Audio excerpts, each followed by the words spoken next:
all over the world. Now, a Mormon church, anyone can go to. Visitors are welcome, but to be able to go into the temple, there are worthiness interviews that you have to pass, and these ordinances that they do for people who are dead are done by people who have been found worthy. It's usually their descendants. So a lot of Mormons will do family history, what they call family history work, which is like learning about their deceased ancestors and whatnot, and getting their names and bringing those names to the temple so that they can actually perform those ordinances in the temple for them, so that those people have the ability to accept the gospel. And they're really big about sealing families together. So like a husband and a wife will be sealed together through a sealing ordinance in the temple, and they'll be sealed to their children.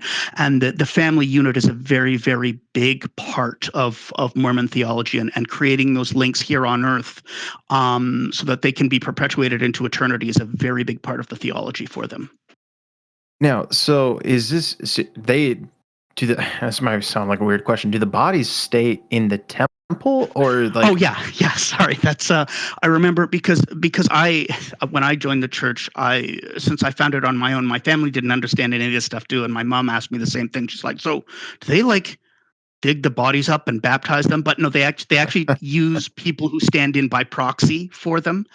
And so like when they do an ordinance for someone, it's the same thing as if they were doing like a regular baptism, but instead of using the person's name, you say, this person for and in behalf of so and so who is dead, and then they proceed with just like the regular. So you'll go, there'll be these young single adult trips, because for the higher ordinances, um, there are higher ordinances like the endowment and such, that they haven't been found worthy enough yet to do. But there'll be trips where like groups of young single adults will go together with a whole bunch of names and just be baptized over and over and over and over again for each of these names on the list, to get all these people basically their ticket.